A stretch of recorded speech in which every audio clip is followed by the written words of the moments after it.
Bienvenue dans Pitch d'une nuit d'été. Cette nouvelle collection proposée par les équipes de Le Pitch était presque parfait vous propose pendant tout l'été de découvrir une sélection de films qui va vous dépayser. Que ce soit pour rire, pleurer, être perturbé ou voyager, cette sélection ne devrait pas vous laisser indifférent. Vous nous connaissez, pour enrichir cette expérience, on s'est bien entouré. Nous allons tout au long de cette collection donner la parole à des invités. Ils sont instagrammeurs, podcasteurs, youtubeurs ou simples spectateurs, mais ils ont à cœur de vous donner envie de découvrir un film. Alors que vous soyez sur une île déserte avec un peu de wifi, en trek à la montagne ou tout simplement au bureau, nous allons vous donner une dose d'évasion avec la destination du jour.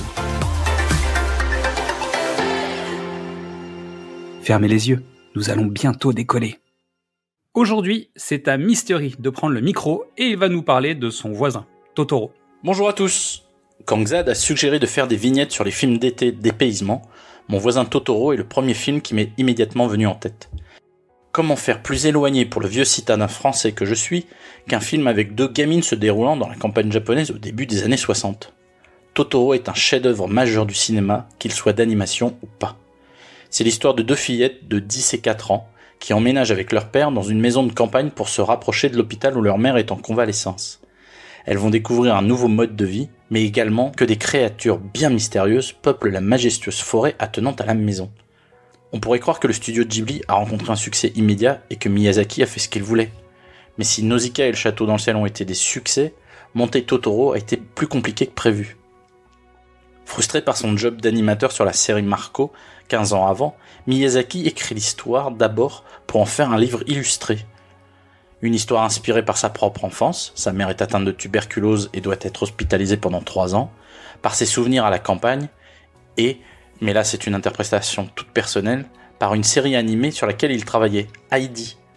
Miyazaki a bossé comme layout artiste, responsable des décors, sur la fameuse série des années 70. Alors, une petite fille qui se retrouve partir à la montagne, campagne, se fait un bon copain du sale gosse du coin et finit par découvrir que son géant plein de poils de grand-père n'est pas si méchant que ça, comme dirait Xad, je pose ça là. Toshio Suzuki, le fidèle producteur, parvient à trouver le financement pour 2 moyens-métrages projetés à la suite.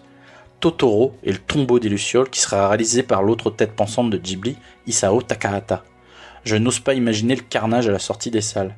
Le film le plus guilleret de la Terre, suivi du film le plus déprimant de tous les temps.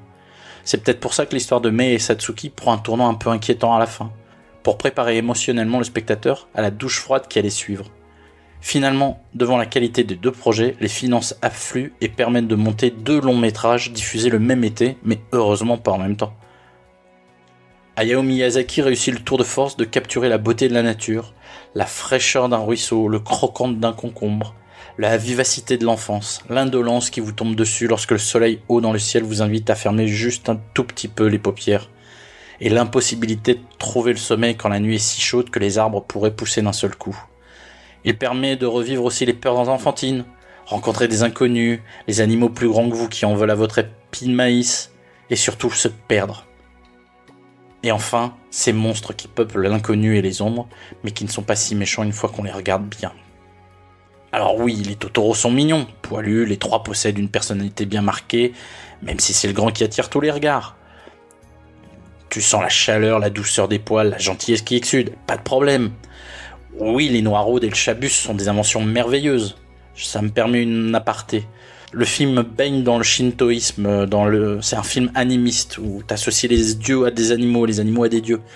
Mais Miyazaki crée son propre folklore. Il ne part pas de légendes préexistantes. Tout ça c'est bien, mais le véritable trésor pour moi, c'est Mei, qui reste la représentation la plus juste de ce qu'est une petite fille de 4 ans. J'en parle avec d'autant plus de facilité qu'il y a 2 modèles similaires dans nos vies, Xad et moi en ce moment, et que la ressemblance est incroyable.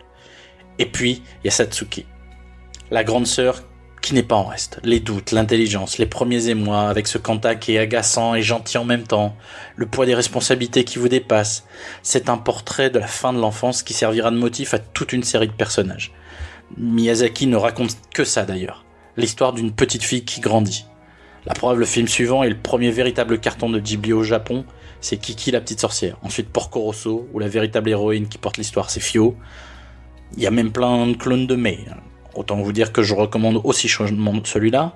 Ensuite Mononoke, Chihiro, Sophie, Arrietty, je vous le dis, Chez Ghibli, il n'y a que des filles qui grandissent. Il faut évidemment mentionner Joe Hisaishi qu'on retrouve à la partition. La bande-son de Totoro revient systématiquement en lecture chez moi depuis 25 ans. Il y a toujours des influences européennes dans sa composition au piano, mais l'utilisation du synthé Fairlight permet de trouver d'autres sonorités.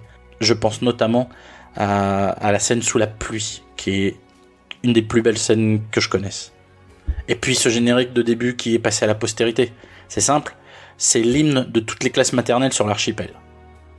Si vous voulez voyager en enfance, n'hésitez pas, faites tourner la toupie géante, prenez votre élan et accrochez-vous bien fort, Totoro va décoller. Salut Mystery, à plus dans le Chabus.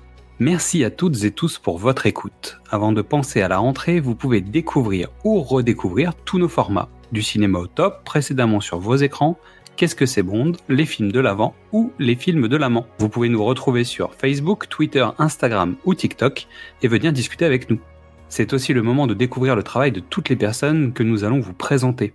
Alors suivez-les, likez-les, partagez-les, discutez avec eux, aimez et surtout passez un bel été. Et à demain pour savoir où nous allons débarquer. Je suis votre nouveau voisin, monsieur Kusakabe. Bonjour.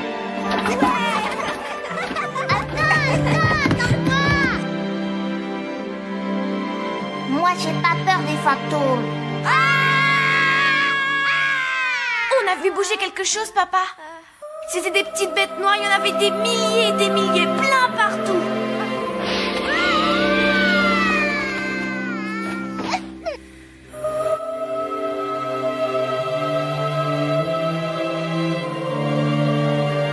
Chère maman, mon cœur bat très fort à l'heure où je t'écris.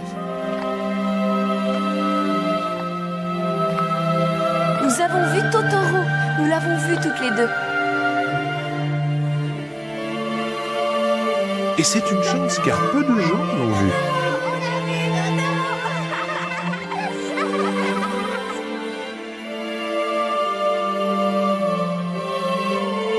C'est le médecin de maman.